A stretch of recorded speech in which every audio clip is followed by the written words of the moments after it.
Obsessive compulsion disorder, जिसको हम कहते हैं OCD।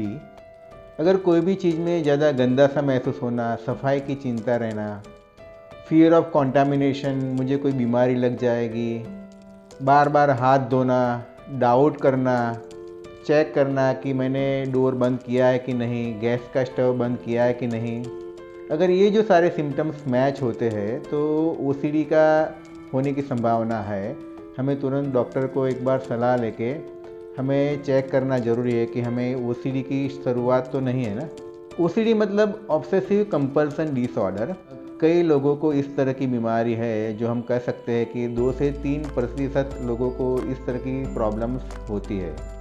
जो OCD में ऑब्सेशन मतलब कोई भी चीज़ का ऑब्सेस होना, कोई भी थॉट, कोई भी चित्र जो बार बार आता है हमारे माइंड में और वो परेशान करता है हमें, उस चीज़ से काफ़ी हम परेशान भी हो जाते हैं और उसकी वजह से घबराहट भी पैदा हो जाती है और हम चाह कर भी उस थॉट को, उस पैटर्न को, उस विचार को हम रोक नहीं पाते हैं, तो उसे हम ऑब्सेशन कहते हैं।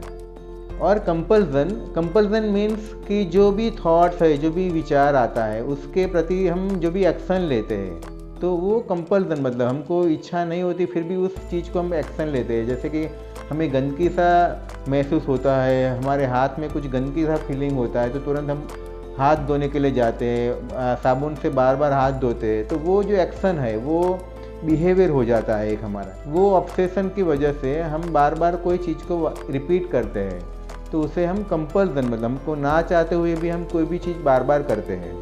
कई ऐसे भी पेशेंट होते हैं जिनको एग्रेशन का थॉट आता है या फिर इम्पल्सिस आता है कि हमें कुछ किसी को धक्का मार दूँ या कोई धक्का मुझे मार देगा, तो बार बार पीछे की साइड देखने की आदत हो जाती है। तो उस तरह का इम्पल्सिस भी किसी को आता है। तो इस तरह के जो पेशेंट होते हैं वो बहुत ही सफ़र होते हैं अंदर ही अंदर और उसे हमें ठीक करना ज़रूरी है। कई ऐसे भी पेशेंट हमने देखे हैं कि जो अगर मंदिर के पास से जाते हैं तो 5 से 6 बार नमस्कार करते हैं, या फिर कई लोग तो 10-10 बार भी नमस्कार करते हैं। अगर उसमें से अगर कम बार भी अगर हमने नमस्कार नहीं किया या फिर उनको भगवान को हम नहीं झुके, तो फिर वो अंदर से गिल्टी महसूस होता है और उनको पूरे दिन मतलब वही विचार आता है कि मैंने भगवान को इस तरह का ज़्यादा नहीं झुका, तो फिर हमें भगवान कोई पनिशमेंट देगा या फिर वो हमारा अच्छा नहीं होगा। तो उस थॉट की वजह से वो गिल्टी भी होता है और उस थॉट की वजह से काफ़ी अंदर से सफ़र करते हैं। तो ये जो सारी बिहेवियर है, ये जो सारी पैटर्न है, उसकी वजह से हमारा कई सारा और काफ़ी सारा हमारा समय बर्बाद हुई होता है, गिल्टी भी महसूस होती है और ये एक विशियस सर्कल है। मतलब जो एक्शन, जो ऑब्सेशन, वो सारी चीज़ एक विशियस सर्कल है और हम उसी के अंदर पूरे दिन थॉट में रहते हैं। तो सिम्टम्स ऑफ द OCD, तो पहले तो है जो फियर ऑफ कॉन्टामिनेशन, कोई भी चीज़ों का मुझे चेप लग जाएगा, मैं बीमार हो जाऊंगा और उसकी वजह से वो बार बार अपने हाथ को वॉश करते हैं, साबुन से हाथ वॉश करते हैं और इतना वॉश करते हैं कि पूरी जो चमड़ी है, ऊपर की स्किन है, वो रफ़ हो जाती है। या फिर जो रूम को बार बार सफाई करने लगते हैं, जो बेडशीट को भी बार बार सफाई करने लगते हैं। ज़्यादा डाउट करना, बार बार चेक करना कि हमारा डोर बंद हुआ है कि नहीं, या फिर गैस का स्टव हमने वो ऑन रखा है या फिर ऑफ रखा है, तो बार बार उसको चेक करने की आदत।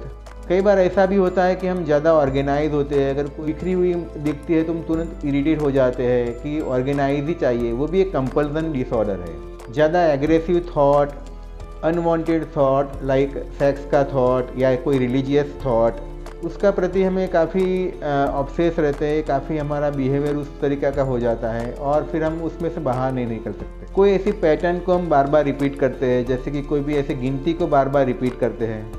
मन में कोई प्रेयर है तो बार बार उसी को ही हम दोहराते रहते हैं, कुछ हो ना जाए, कुछ हो ना जाए, और उसकी वजह से घबराहट हो जाती है। या फिर कोई ऐसा फ्रेज़ है, कोई वर्ड्स है, उसे हम बार बार अंदर ही अंदर मन में दोहराते रहते हैं। तो ये जो सारे सिम्टम्स OCD के हो सकते हैं। तो ये जो प्रॉब्लम कोई भी एज ग्रुप में हो सकती है, छोटे को भी हो सकती है, बड़े को भी हो सकती है, या ओल्डर एज में भी ये दिखाई देती है। कॉजेज़ ऑफ द OCD, तो ऐसा कोई पर्टिकुलर कॉज नहीं है, लेकिन जो हम उसको टाइप्स में अगर डिस्ट्रीब्यूट करें तो बायोलॉजिकल कॉज, जिसमें हमारा जो ब्रेन का फंक्शन होता है, ब्रेन की केमिस्ट्री में थोड़ा सा भी बदलाव आता है, जैसे कि सीरोटोनिन का लेवल होता है जो कम हो जाता है, तो ये प्रॉब्लम्स होने की संभावना है। जो जीनेटिक्स फैक्टर्स भी काम करता है, अगर फैमिली हिस्ट्री में किसी को इस तरह का प्रॉब्लम हुआ है तो ये जीनेटिक्स में भी हो सकता है। लर्निंग बिहेवियर, लाइक किसी को भी फैमिली मेम्बर को इस तरह की बीमारी है और वो दूसरे भी लोग इसको बार बार देखते हैं तो वो भी फिर दोहराने लगते हैं, एक रीज़न हो सकता है। कॉम्प्लिकेशन ऑफ द ओसीडी, ये बिहेवियर, ये कंपल्सन की वजह से पेशेंट काफ़ी सफ़र करता है। सबसे ज़्यादा वो कोई भी जगह पे टाइम में पहुंच भी नहीं सकता है, काफ़ी टाइम हमारा एंगेज होता है। कई कबार हेल्थ इश्यूज़ भी उसकी वजह से बढ़ जाती है, जैसे कि बार बार हम हाथ धोते हैं, हाथ को हम सफाई करते हैं तो फिर हमारे स्किन के अंदर स्किन डर्मेटाइटिस का इश्यूज़ भी हो सकता है। सोशल एक्टिविटीज़ में हम कंसंट्रेशन नहीं कर पाते, हम भाग नहीं ले सकते उसके अंदर, क्योंकि हमारा टाइम उसी के अंदर एंगेज होता है। रिलेशनशिप में दिक्कत आती है, कई कबार पार्टनर में दिक्कत आती है, बार बार इस तरह के बिहेवियर से दूसरे लोग भी परेशान हो जाते हैं। हमने कई ऐसे पेशेंट को देखा है जो गंदगी बर्दाश्त नहीं होती उनसे, तो बाहर के मतलब कोई टॉयलेट भी यूज़ नहीं करते, और अगर उसकी वजह से वो क्या है कि यूरिन को मतलब कंट्रोल रखते हैं, वो रोक के रखते हैं, तो दूसरा इश्यूज़ भी होने की संभावना हो सकती है।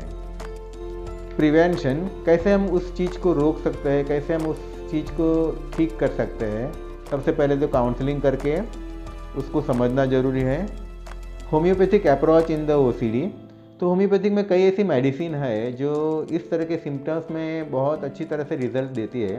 तो जैसे कि कार्सेनिक आल्ब है, सीपिया है, मेडोराइनम, लैकेसिस, कार्सिनोसिन, ये जो सारे मेडिसिन बहुत अच्छा रिजल्ट देती है ऑब्सेसिव कंपल्सन डिसऑर्डर में।